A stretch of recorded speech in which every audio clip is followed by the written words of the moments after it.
I think we can all agree that 2020 has been one of the hardest and weirdest years that we have all encountered. At the beginning of the year, we found out about COVID, and slowly the news started spreading. And I don't think that we took it as serious at first because we didn't know what to expect. It was such a new thing to us up until we started noticing the changes in our lives. And I think that's when it really started to hit us.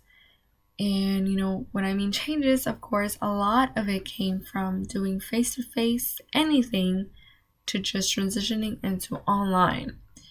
For a lot of people, I think it was hard because we aren't used to that. Now, technology has been around us for a really long time, of course, and it has progressed in many different ways. And I think technology is a beautiful thing if it is used correctly and if you know how to use it. Not everybody does, unfortunately. Not everybody has the perks of even owning a computer or owning many computers or many, technology at home. So I think it was very hard for a lot of us. I do want to speak on whether I think online is effective as face to face. I personally do not believe that is true. Like I said, I love technology and I think it can be such a beautiful thing, but I just do not think that it is as effective as face to face. I want to start off by mentioning a article in dana.org and their article that they published on October of 2020 over online learning. So they mentioned that the attention span of a teenager is about a 6-minute video.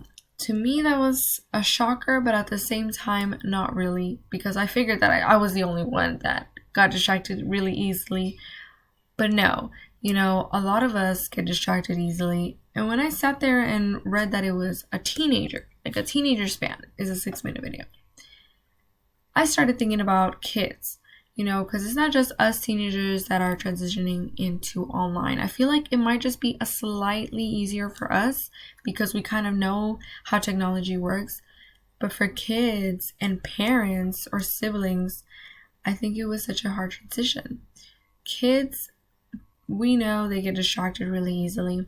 I've been in a classroom where there's kids and the teacher's trying to grab their attention, and having them there in person was hard enough to get their attention and make sure that they're learning and make sure that all their questions are getting answered. So I could imagine how hard it must be to control them per se or get their attention online. And honestly, props to teachers because I know it must be very, very hard, or parents that are there. Another thing is that sometimes, and this was actually a professor that was mentioned in the article. So her name is Carrie Rye. She's a professor in the educational technology at Boise University. She argues that teachers can't just expect to record a lesson, post it, and call it a day. And I think that's a huge problem with a lot of teachers is that, of course, not everyone, but they'll post a lesson, call it a day, and then in the next few days, test, quiz, and it's not always as simple because not everybody takes in information quickly as others, or not everybody has the time. So it's a very hard thing, and like I said, it's not always just the students that are struggling. The teachers too, they don't always know what the best options are for their students. Everybody's timing and work schedules, everything is very different. So in general, I just think that it has become such a hard thing to get used to. Okay, this was something that was also mentioned in the article, and I think it brought out a very good point. So it says good content is the first step, like the first part of doing online, but the communication and the involving yourself with your students is key. I strongly believe that because, like I mentioned, sometimes the teachers will just post things, call it a day, and expect their students to not be lost or confused sometimes with questions.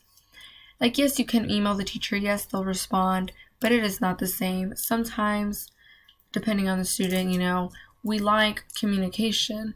having videos, live videos, where you can just talk to the teacher, talk about what's going on, not necessarily just a lesson, but actually communicate it and talking about what we have learned or what's going on could be so helpful, which is why I always think that face-to-face has always been a better option.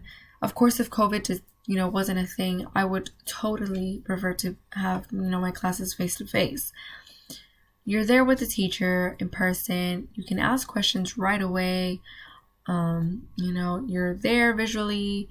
It's just like everybody learns differently. But personally, I have never liked online. I think in the future, when we slowly start getting back into, face to face, it will definitely be something that I will be so excited about. Now, like I said, everyone's different. I don't expect everyone to just, okay, you know what, forget it. I'm not going to do online anymore. I think there's a way, of course, to, do online, but just make it better.